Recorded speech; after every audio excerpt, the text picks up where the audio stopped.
So Okay.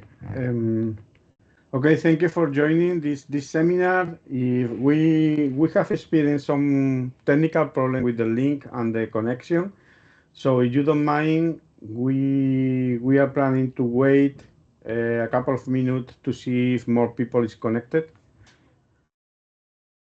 and then we can start with the seminar.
Okay, I think that we can start with the session.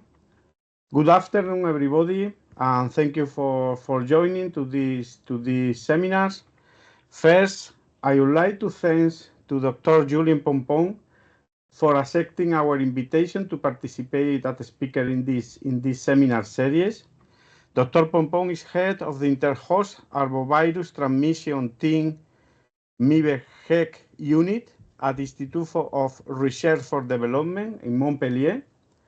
And the title of, he is also coordinator of a European project called Flavivaccine. And the title his talk is the Orthoflavivirus secrete and viral non-coded RNA in mosquito saliva to promote transmission. So without more delay, please, Dr. Pompon, go ahead with your presentation. Thank you, Jorge, and thank you for the invitation and initiating this online seminar series of on arboviruses. So today, indeed, I'm going to talk about orthoflaviruses that secrete a viral non-coding RNA in mosquito saliva to promote transmission. And so I like to start my talks with this slide that shows that the most dangerous animal on Earth is mosquitoes, are mosquitoes. They are even more killing humans than humans themselves. So they are responsible for the death of humans and also a lot of symptoms, not because of biting, but because during the biting they transmit diseases. And here we are going to be interested in diseases that are caused by viruses, more specifically the genus of Flaviviruses. So there are two groups of Flaviviruses that are pathogenic for humans. One group that is transmitted by Aedes species mosquitoes, and you can see on this map the distribution of Aedes aegypti, which is the main vector, but there is also Aedes albopictus, which now we have in Montpellier and as well in Spain. It's an invasive species that invaded southern Europe in the past decade. And so these mosquitoes are responsible for transmitting dengue viruses, which infect almost 400 million people per year. Zika virus as well, which you've heard of it since 2015 when it emerged as an international pandemic of international concern as defined by the WHO. It also transmits yellow fever viruses, which is the first flavivirus that has been identified. And even though there is a vaccine, it's still responsible for more than 100,000 infections per year. And this one is very deadly.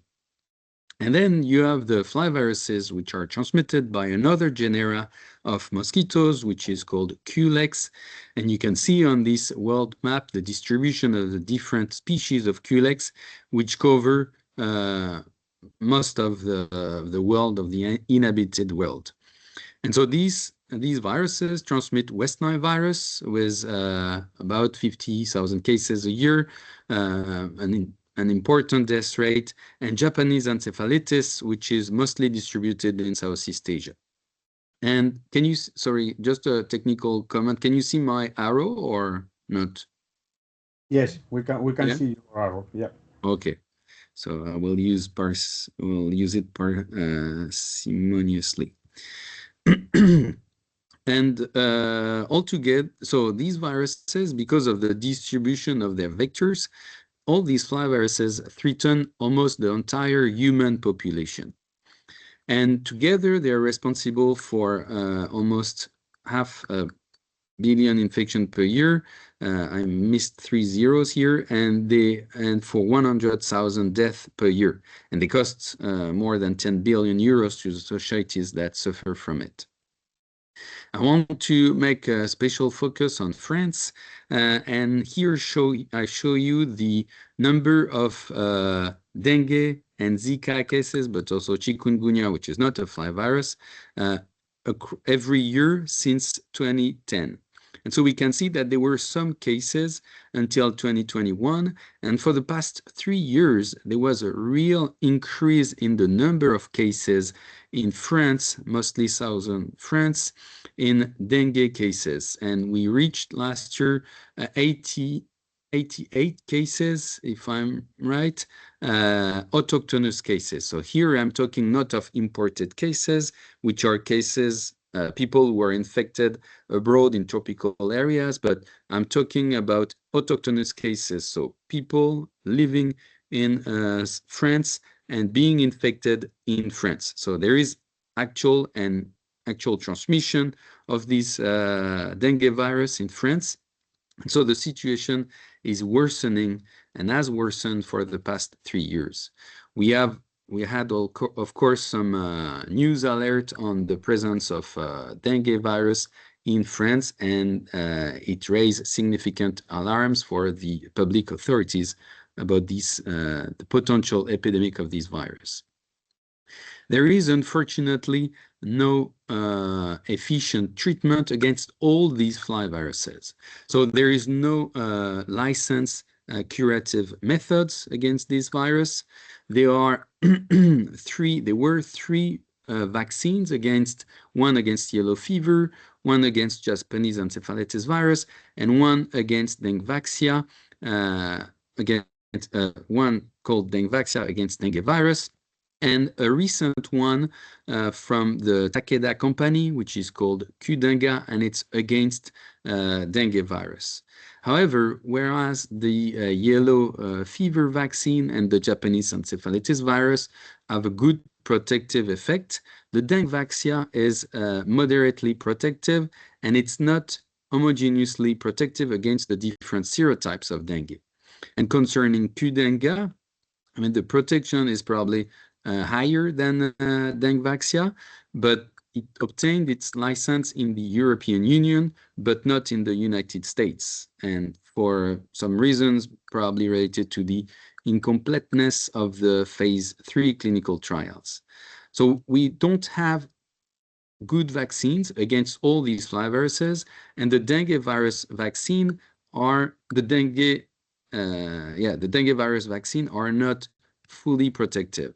And what happened with dengue vaccine actually is that there are 4 serotypes of dengue. And when you get an infection against one serotype, your immune system produces antibodies and an immune response, and you're immune to the infection by the same serotype. The way it works is that these antibodies generated during the first infection, they neutralize the virus, and then these antibodies facilitate the internalization of the viruses into immune cells and blocking replication.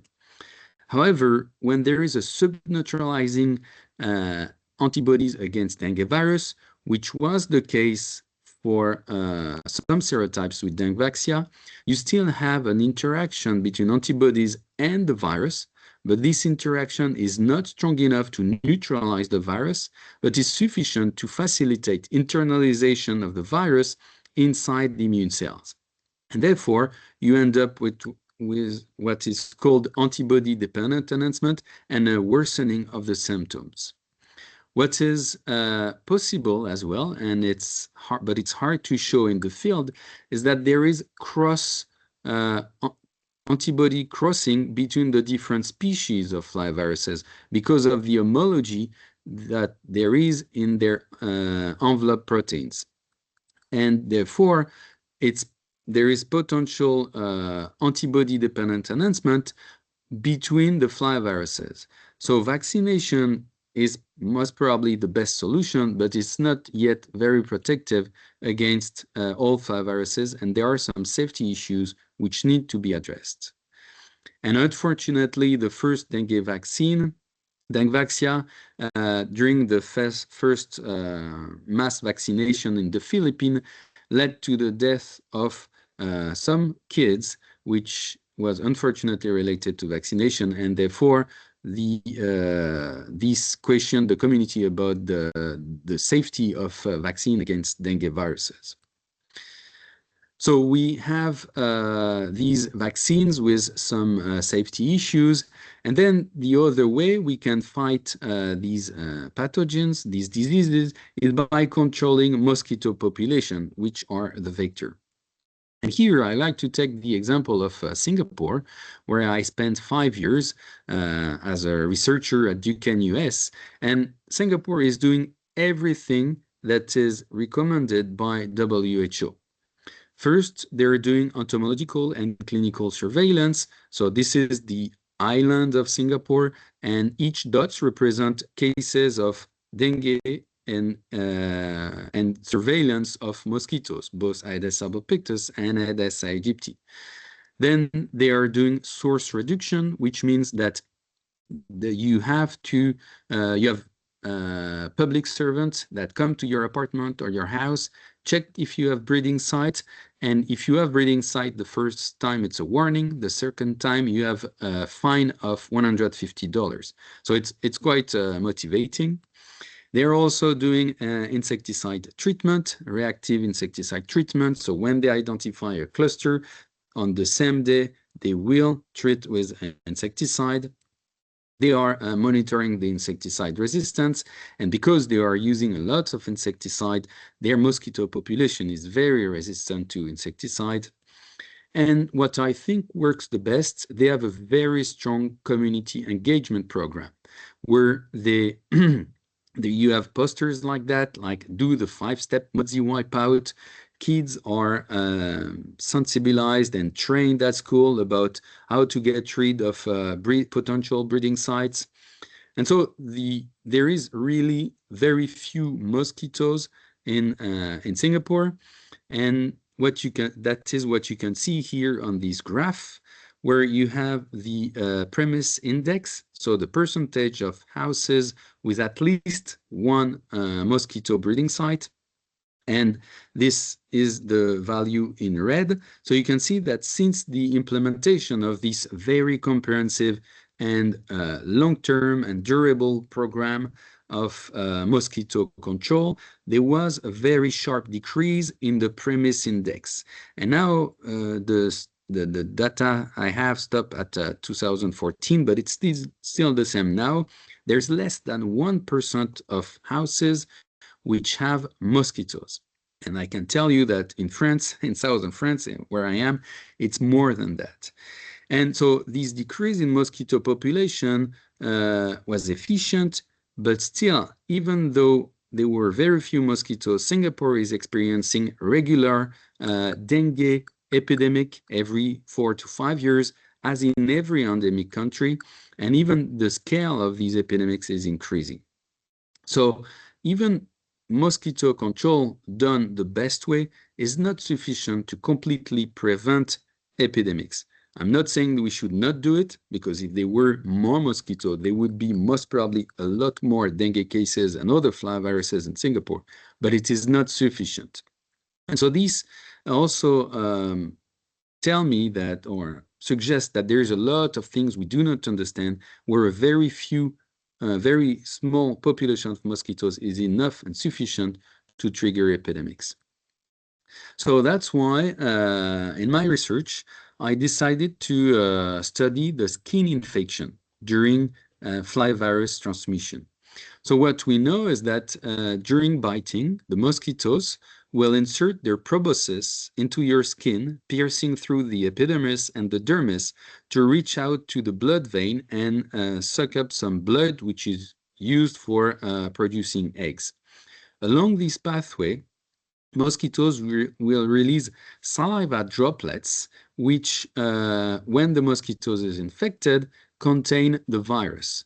These virus will first infect the monocyte and fibroblasts. So fibroblasts are the main stromal cells, so they're involved in the structure of the skin, whereas monocyte and dendritic cells, for instance, are involved in immune surveillance of the skin. And so the virus will infect fibroblasts and monocytes, and this infection of these skin cells is required then for systemic transmission, systemic infection and transmission. That means that the skin infection is required for flavivirus transmission. Therefore, targeting this initial step of transmission has promises and potential for stopping transmission, if we can find ways of stopping these initial bite-initiated transmission, infection.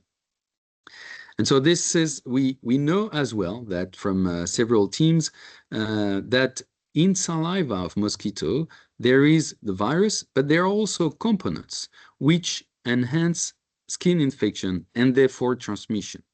And several teams have identified salivary proteins which regulate the immune response or permeabilize the vascular membranes and tissues to facilitate skin infection.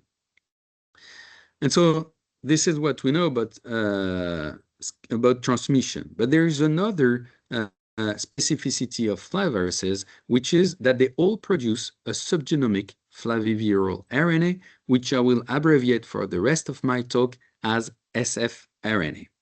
And so this is the single-strand positive sense RNA genome of flaviviruses, which is composed of 5' and 3' UTR and 10 proteins, 10 genes for 10 proteins.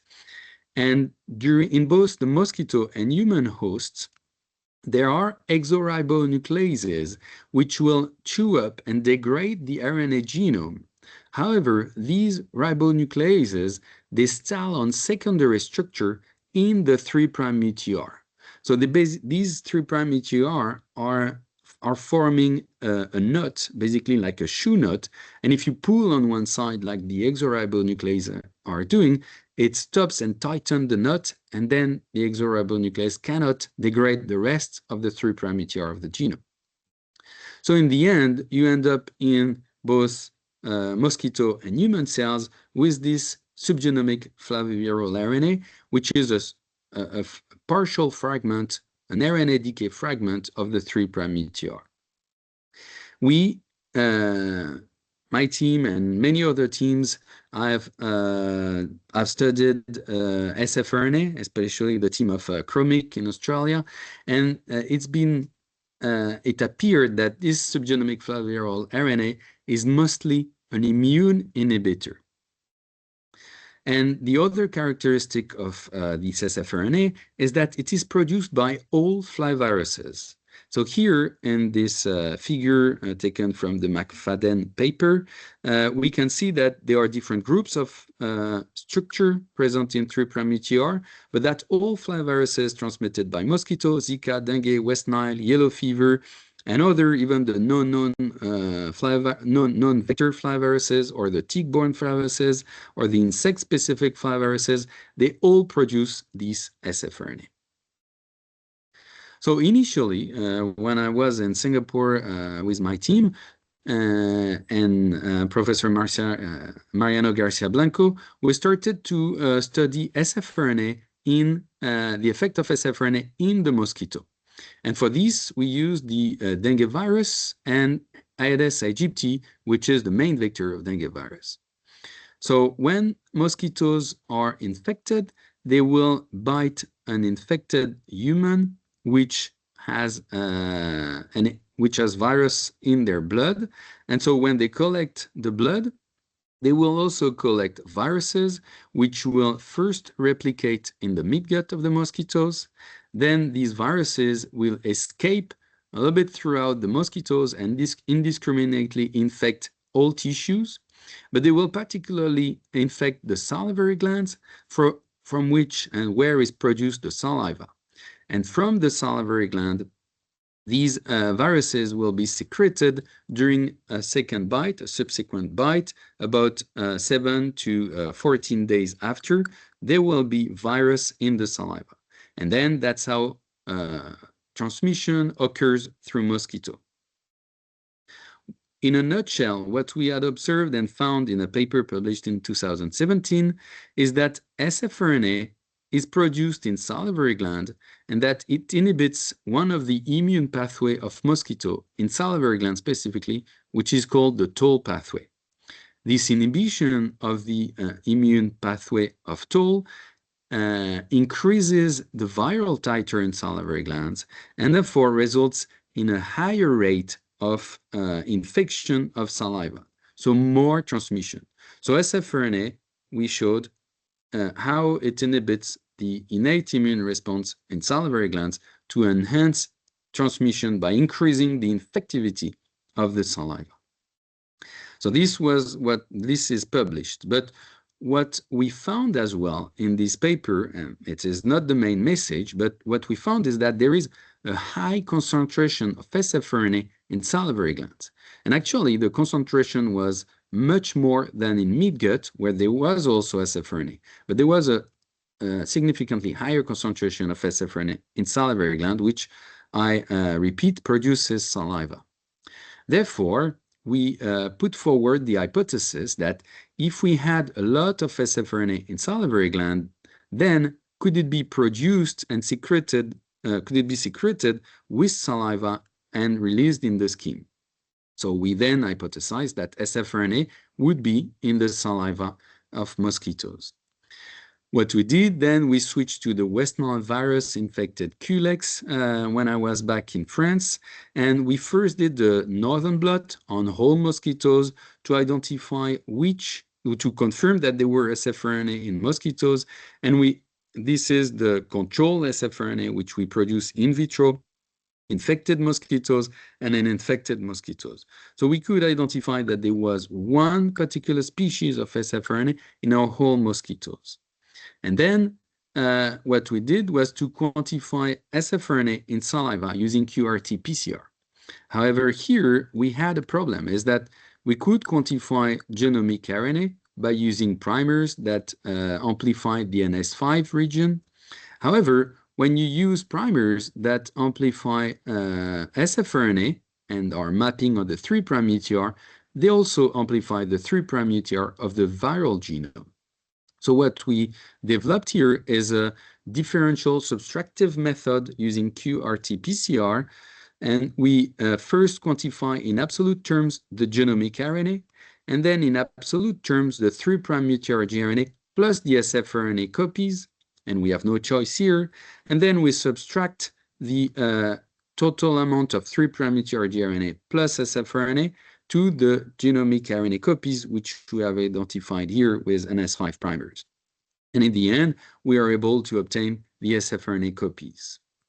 And so in doing that, we then looked at first the genomic copies of West Nile virus. And of course, we found that in salivary glands, abbreviated SG, we had virus as well as in saliva. And very interestingly, when we quantified sfRNA, we had it in salivary glands, and we detected sfRNA in saliva as well, West Nile virus sfRNA. Then what we like to do is to normalize the amount of sfRNA to gRNA.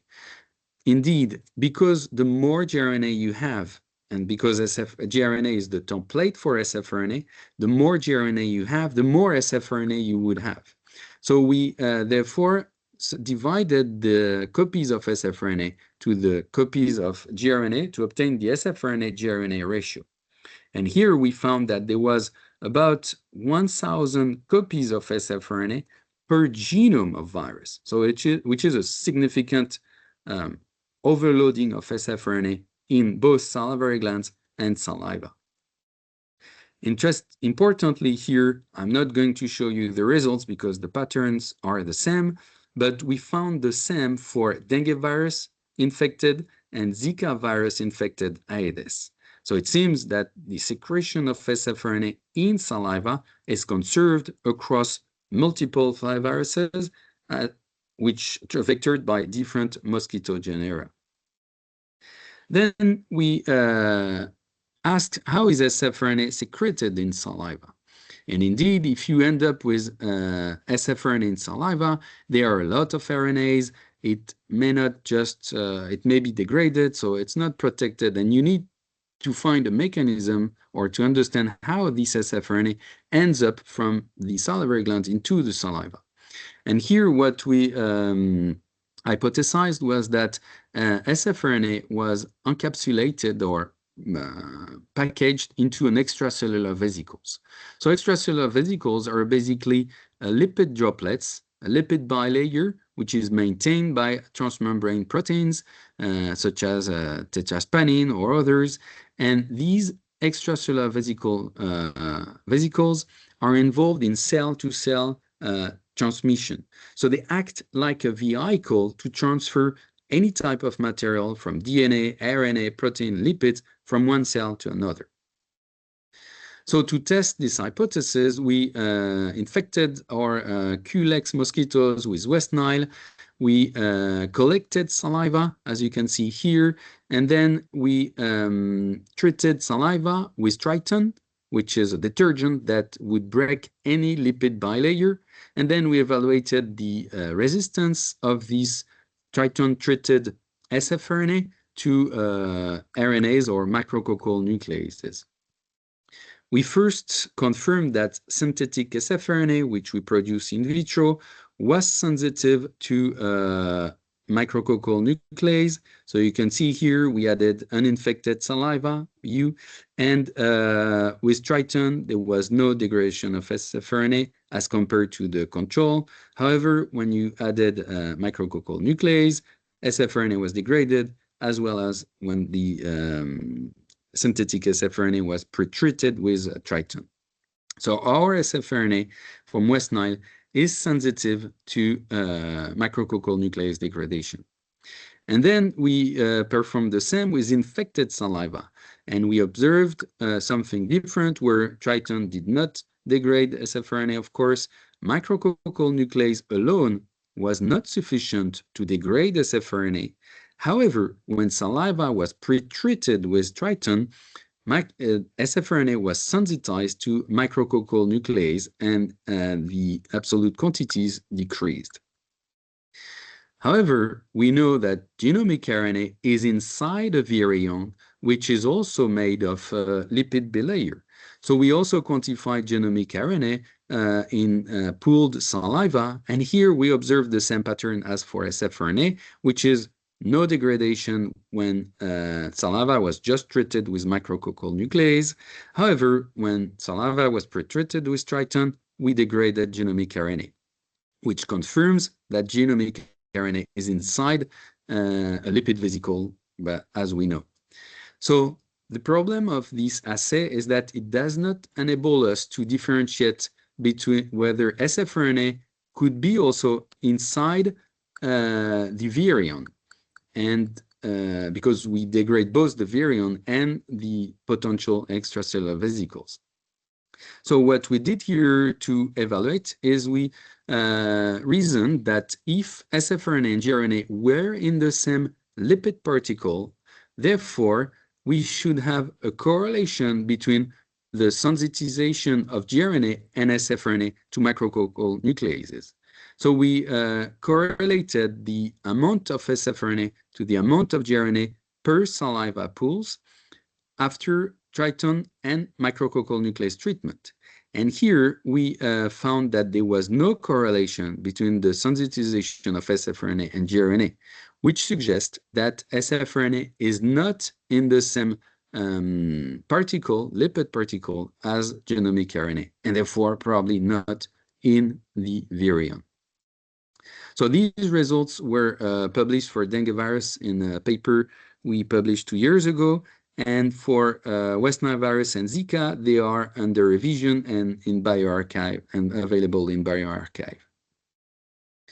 Then we asked the question whether what is the function of these salivary sfRNA inside extracellular vesicles. So for this, we went back again to our West Nile virus infected culex.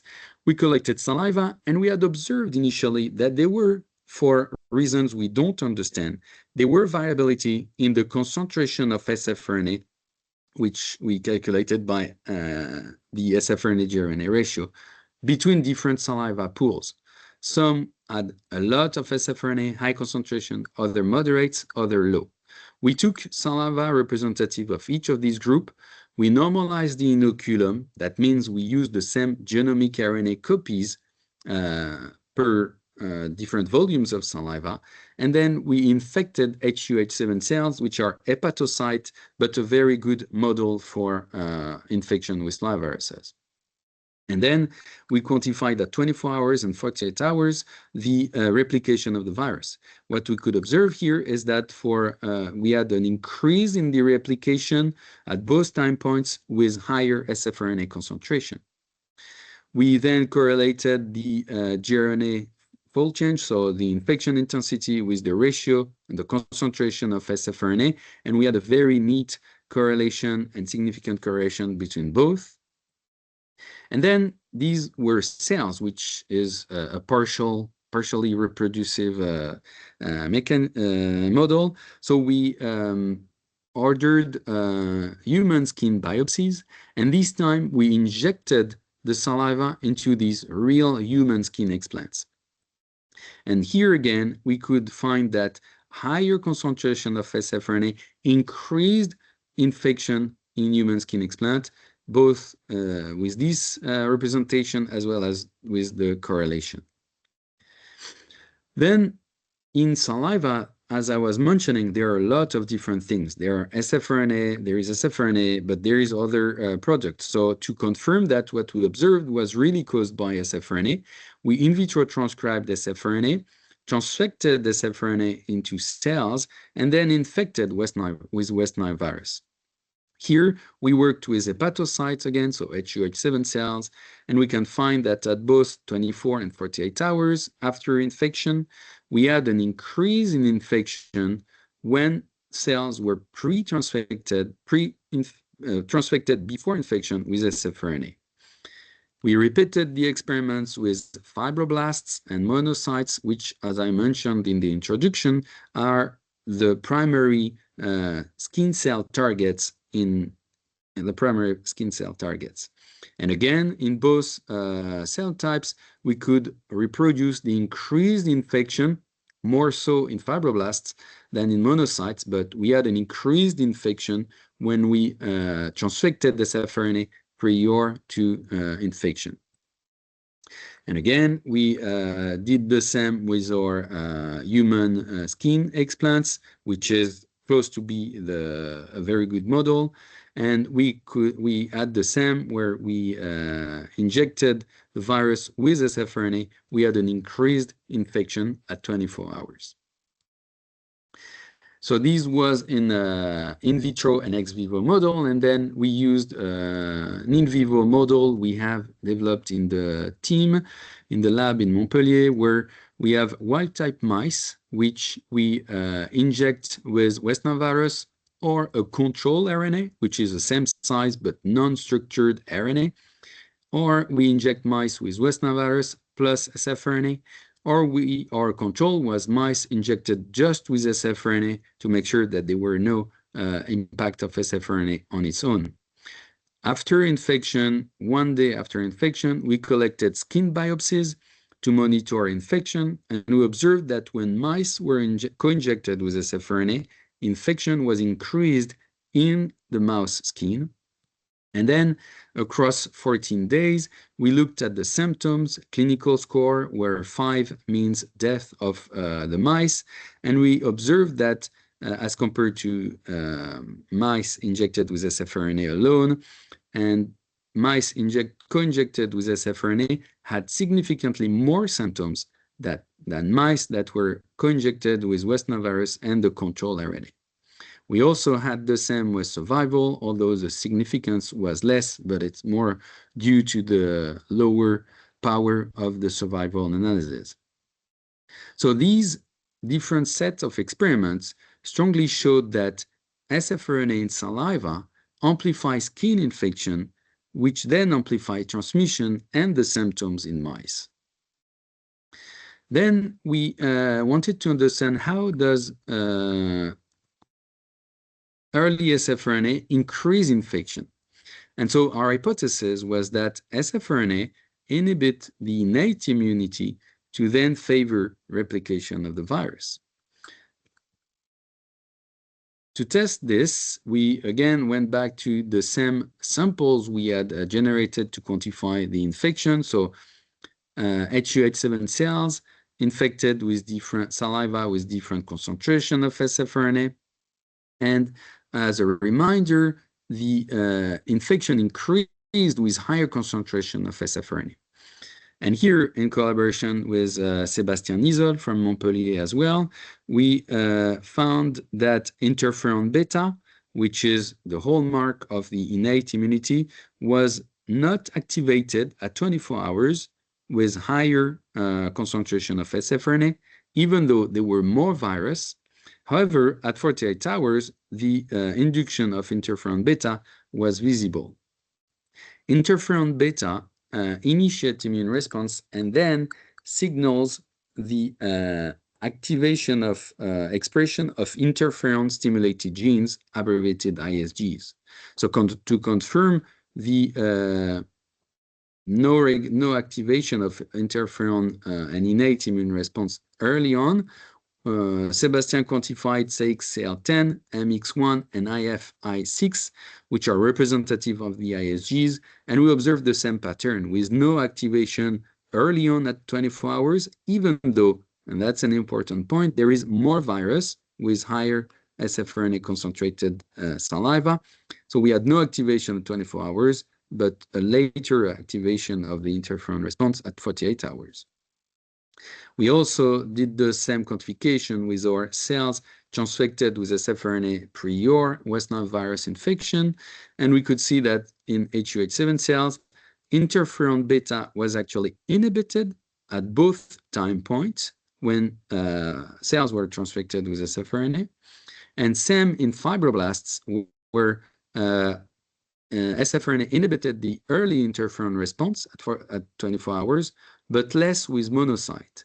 And so this may suggest, but this would need more more data, that the sfRNA effect may be more strong in fibroblasts. And if we go back as well to the infection effect of sfRNA transfection in monocyte, these may not be the cells which are most affected by sfRNA in saliva. Then we also went back to our skin biopsy of mice co-infected with West Nile virus and sfRNA, or West Nile virus and the control RNA. And here we could find that interferon beta was decreased, although not significant, but the 3 ISGs we looked at were significantly inhibited at 24 hours post-infection. So this strongly shows that sfRNA inhibits the early interferon response in skin. And then we wanted to understand how does sfRNA works to inhibit this interferon response. So here is a very simplified scheme of how viral RNA is sensed by RIGI or MDA5 to induce the interferon signaling and then the antiviral response through the expression of ISGs. So what we did here is transfect sfRNA into cells before infecting with West Nile, and then do these experiments after inhibiting the overall interferon signaling. So the hypothesis here is that if you block the interferon signaling, then the proviral effect of sfRNA transfection is abrogated. And very interestingly, so first we confirmed, that we had inhibited the interferon response by quantifying interferon beta, and this time there were no activation of interferon beta, even at 48 hours. And then when we quantified the infection level in cells in which interferon signaling was inhibited, we had no more induced sfRNA-induced replication of the virus. So we supported our hypothesis that interferon is targeted by sfRNA to increase infection. So then there are two branches that could be targeted by sfRNA to inhibit or modulate the interferon response. One is the RIGI, which we tested by using HUH7.5 cells, which are deficient in RIGI. And when we did that, we could still find the sfRNA-mediated increase in infection at both 24 hours with higher infection and even more so at 48 hours. So then we tested the MDA5 branch, and this time we didn't have the luxury of having a cell line which didn't have MDA5, so we inhibited or we depleted MDA5 through siRNA. We validated the partial depletion of MDA5 in our cells, and then we infected the cells with we transfected sfRNA and before infection. And we looked at 24 hours. So our control was sfRNA transfection. We could have without MDA5 depletion. We still had this increase in infection. However, in cells which were depleted of MDA5, we didn't have the sfRNA increase as in our control. And we found the same pattern at 48 hours where sfRNA transfection increased infection, but sfRNA transfection did not increase infection if MDA5 was depleted. So this showed that there were no more infection increase without MDA5.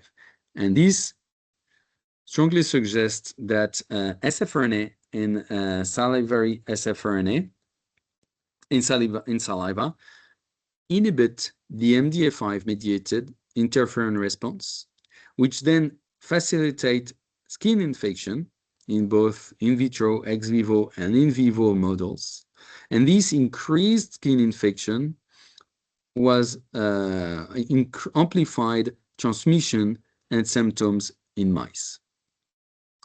So with this, these latest data are available in bioRxiv, and I hope within the next 2 months or so will be published.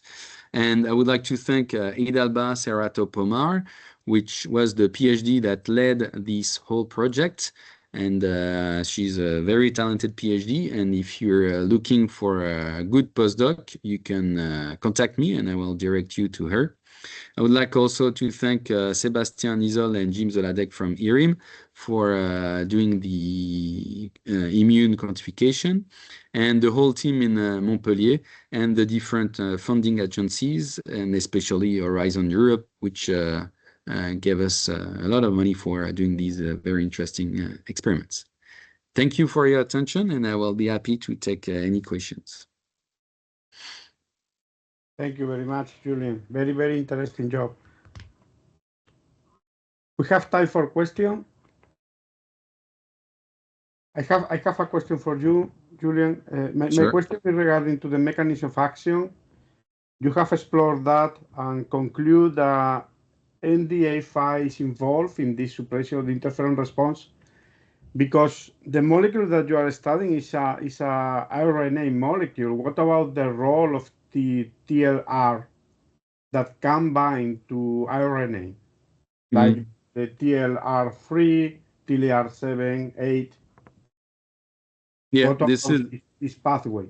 Yeah, this is a very interesting question, which we thought of at one point, and we started to think about depleting these TLR3, especially, which detects RNA in the cell. However, the HUH7 cells we use do not express TLR3. So we had ruled out this pathway because our cells are not functional, or they don't express enough TLR3 for TLR3 mediated interferon activation. Okay, thank you. And regarding to the amount of this small RNA, I imagine that the amount that you are observing, the increase of this RNA in saliva, and also in the saliva gland of this mosquito, is related with viral replication. I mean, if you obtain higher viral replication, you are going to obtain also higher amount of this RNA, or it's something that is independent. So more gRNA, so more genomic RNA will give you more sfRNA. This is for sure. However, the team of Enyong in Singapore showed as well that slower replication kinetic will will give more time for the genomic RNA to be processed and degraded into sfRNA. So it's not as simple as that, but it's not as simple as that. So if you have more genomic RNA template, you will have more sfRNA, but within the same infection level, you can have variability depending on the kinetic of replication and how fast is produced the genomic RNA, and therefore how fast the cell machinery can collect and process the genomic RNA. Okay, thank you. Yeah, thank you. More question? The role, you comment the role of this small RNA, this sfRNA. Are there other molecule in the saliva composition that can play also a role in enhancing the infectivity? Or do you think that this molecule is the main actor in this field? Mm-hmm.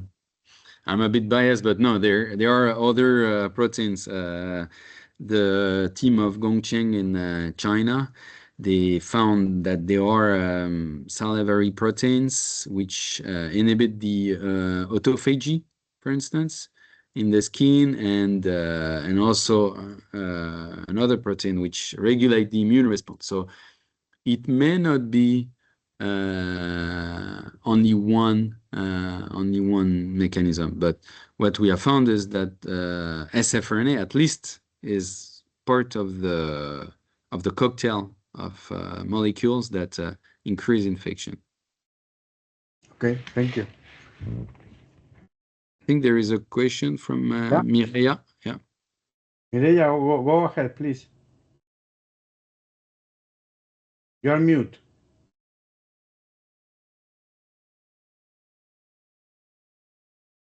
We don't hear you. Yeah.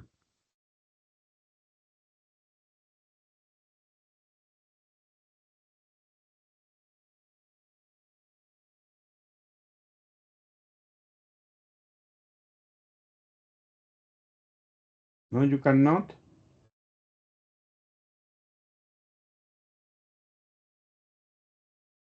Can you, Mireia, can you put your question in the chat, please? No?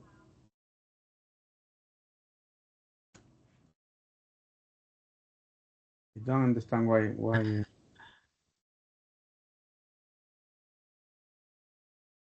Okay. Later.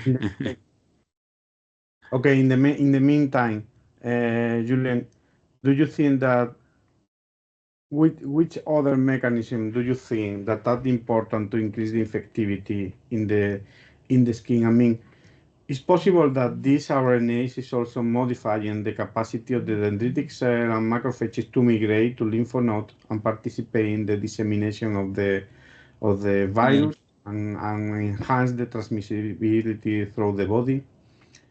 Do you think that the saliva of the mosquito can also contribute in some way to modify the capacity of this antigen-presenting cell to move and to deliver the virus in the lymph node?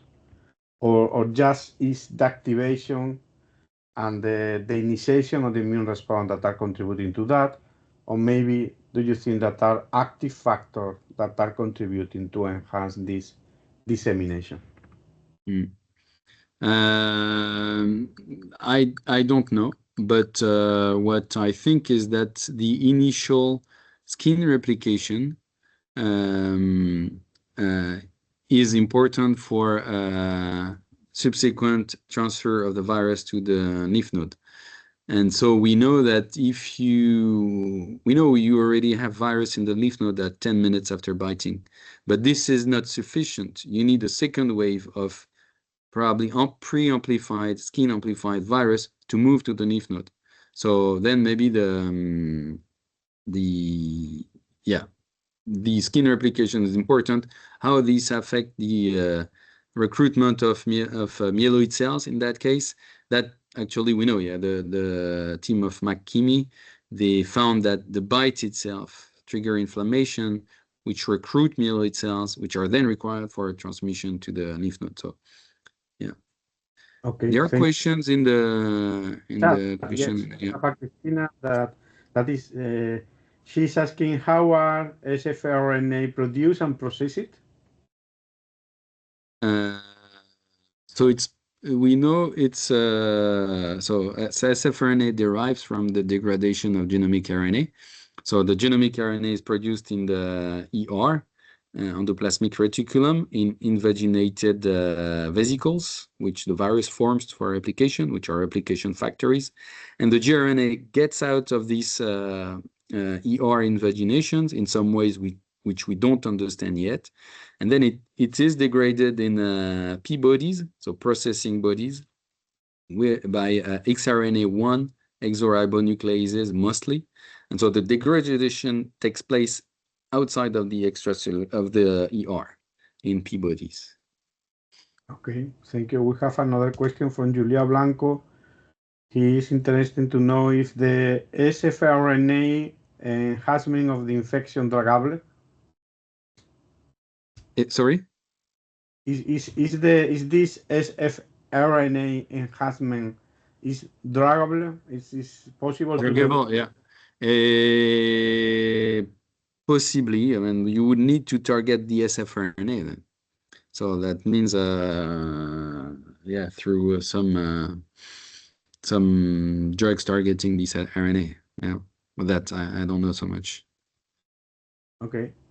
We have another question there. Is about the why do you think the effect of sfRNA on viral replication is happening in fibroblasts, but not in monocyte? And did you study primary monocyte or monocyte that are the derived cell in addition to the U937 cell line? Yeah, we didn't work in this study with primary monocytes. Yeah. Okay. Yeah. Have you thought about doing unbiased analysis as a single cell RNA sequencing in mouse skin in the presence of artificial sfRNA plus a minus virus infection? Yeah, that would be interesting. But they are, yeah, that would be interesting. There are several challenges, among others, the single cell RNA sequencing challenging in beaten skin. So you would need enough material from the small part of the skin which is beaten to generate that. But we are actually thinking of it very actively. Okay. Another question is regarding to the production of the virus stock in which cell line are you using, VHK or Vero cells? We produce the virus in C636. Okay. And then importantly, what we did for our mosquitoes is that we either orally infect them through an artificial blood meal containing virus, or we directly inject it in mosquitoes. So with this, we can normalize and have the same inoculum in each mosquitoes. Okay, thank you. More question?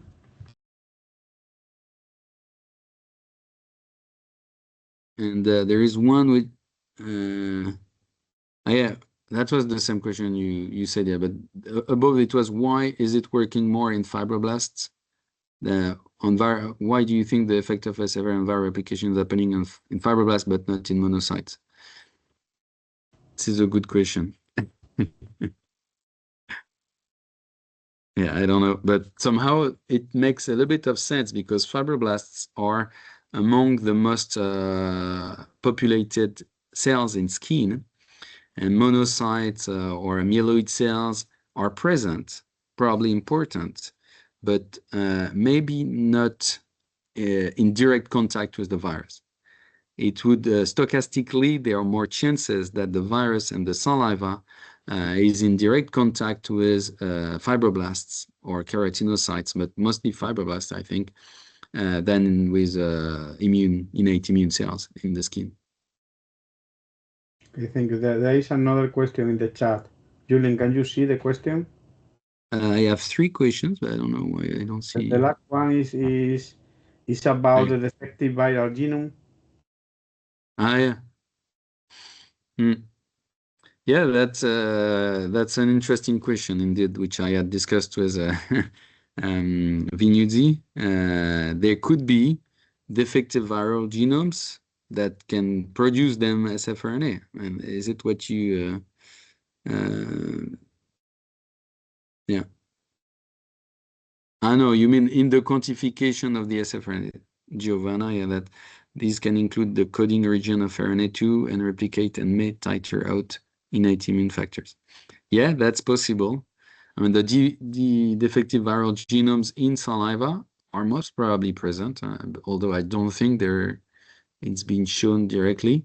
But they may play a role, but the fact that we transfected the sfRNA and replicated our phenotype that we had observed with saliva, at least the sfRNA is sufficient to have this function on the innate immune factors.